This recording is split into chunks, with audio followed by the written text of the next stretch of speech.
Nathalie, bonjour. Bonjour Jean-Pierre. Bon, je suis très heureux de te retrouver. Pareil. Alors, moi, j'ai une première question. Je me demande comment une hyperactive comme toi fait pour rester enfermée à la maison. Comment tu gères ça? Bon, déjà, j'utilise pleinement le 1 heure, 1 kilomètre autour de chez moi. Comme tu peux le constater, à la maison, je suis équipée. Tu vois pas le home trainer, mais j'en ai un aussi. Donc, Oui, on te voit souvent sur ton home trainer. ouais, parce que le home trainer, je trouve que c'est pas mal parce que courir trop tout le temps, ça peut générer des blessures. D'ailleurs, j'ai des tas de copains qui m'appellent, qui n'avaient jamais fait de sport et qui se mettent à courir et qui ont des tendinites hyper violentes au genou. Je leur dis, bah oui, Eh c'est oui. trop. Voilà. Le truc qui me manque vraiment, je vais te dire, c'est de pouvoir nager. Hum. Ah, ça va être compliqué, mais t'habites pas loin. Sportivement parlant, hein, sportivement parlant, bien sûr. Oui, oui, mais t'habites pas loin de la mer, donc dans un premier temps, parce que les piscines sont pas près de réouvrir, Non, et tu non. pourras aller nager au Prado. Ouais, mais bon, en plus, la mer va être hyper nette, hyper claire, puisque il y a zéro pollution. Moi, Hum. j'ai même vu une vidéo passer dans le port de Hyères avec des dauphins dans le port. Ouais. Donc voilà, la nature reprend ses droits finalement. Ben, même à Marseille, on a aperçu des baleines Ouais, au large, bien entendu, pas dans la plage du ouais. Prado, mais c'est quand même un signe. Écoute, de toute façon, il y a quand même des tas de trucs qui tournent pas rond hein, dans notre monde qui est si rond, lui. Donc, c'est peut-être le moment de penser à vivre un petit peu différemment. J'entends parler hein, beaucoup de la slow attitude, de consommer différemment, de vivre différemment.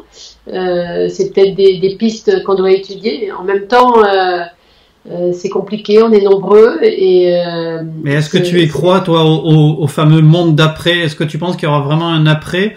Est-ce qu'on aura tiré les conclusions de tout ça, ou on va reprendre exactement comme avant? il y a tellement d'enjeux, tellement de paramètres. Nous, on le voit avec nos yeux à nous, et puis certains qui sont dans la détresse totale pensent complètement différemment de nous, et c'est bien normal. Bien sûr. On est nombreux, la nature a horreur du vide, donc je sais pas trop. Je le souhaite, je l'espère. En tout cas, c'est nécessaire puisque on sait tous que si on continue sur ce rythme effréné, notre monde. Alors, je sais pas si notre monde ne survivra pas parce que je crois que la nature, elle, a une capacité à se régénérer, a finalement une capacité de résilience énorme, mais Hum. peut-être qu'elle nous dégagera, oui. Ouais, c'est peut-être un signe. Nous, les humains, hein, nous, les Oui, bien spécimens. sûr. Ouais. Ouais. Alors concrètement, comment tu occupes tes journées? Je me lève très tôt, j'adore me lever tôt. Je suis vraiment une adepte presque du lever de soleil. J'aime ce moment où, en plus, on a la chance dans le sud de vivre quand même des matins avec la lumière et j'aime ce moment-là hyper calme où je peux boire un café, boire un thé et en général, je vais courir assez tôt parce que comme ça, je croise personne ou très peu de gens et je profite de cette espèce de douceur du matin. J'aime quand la nature s'éveille. Donc ça, c'est important. Du coup, je me couche tôt parce que je suis Bien. fatiguée.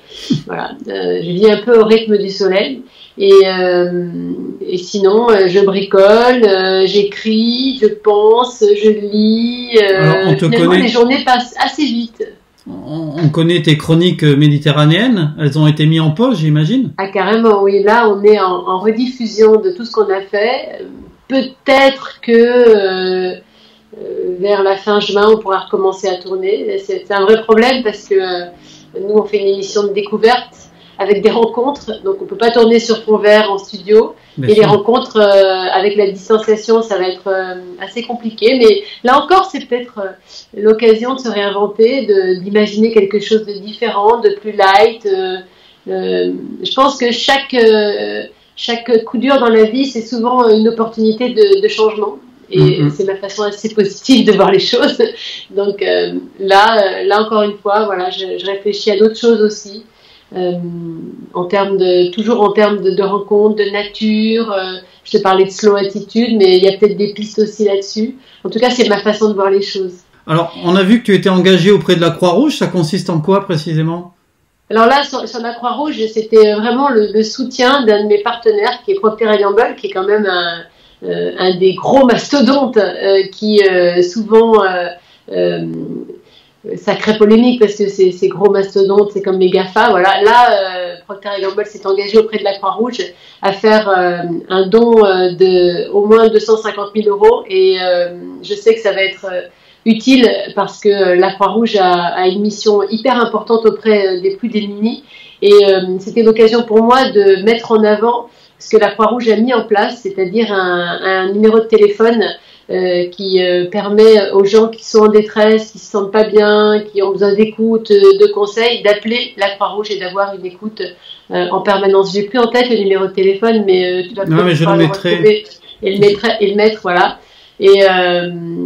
Et voilà, et c'était l'occasion aussi de tirer un vrai coup de chapeau à tous les bénévoles de la Croix-Rouge. Je te rappelle que j'ai animé le gala de la Croix-Rouge à Marseille plusieurs années de suite.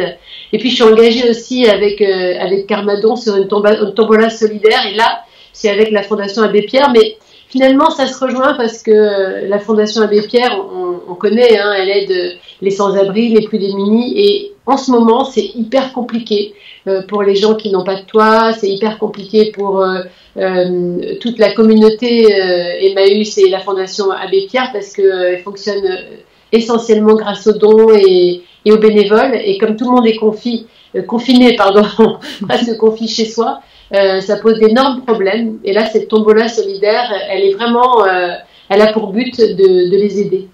Bon, tout ça, ce sont des belles choses. Fait ce qu'on peut, hein. Écoute, ben oui. Tu sais, c'est Rabhi qui dit la part de colibri, Pierre Rabhi. Ben voilà, j'essaye de faire ma part de colibri. C'est pas grand-chose, c'est à mon niveau, mais... Oui, voilà. Mais c'est petites choses mis bout à bout qui font qu'on avance. Avec une grande modestie. Ben, merci beaucoup. Merci à toi. Et puis j'espère qu'on va se retrouver en vrai dans les collines bientôt. Oui, c'est ça, dans les collines ou en Marseille-Cassis ou... Avec Marseille-Cassis, je ne sais pas si cette année ça va être simple, hein, parce que plus de 20 000 personnes à courir dès le mois d'octobre. C'est pas gagné, comme on dit. Ça va être un peu compliqué. Non, ça sera plutôt dans les collines, pas loin de chez toi. Ouais, mais en même temps, c'est pas mal, hein, de courir en liberté. C'est free to run. Exactement. Bon, ben, à bientôt et vive le sport alors. Ouais, merci beaucoup. Salut Jean-Pierre. Salut.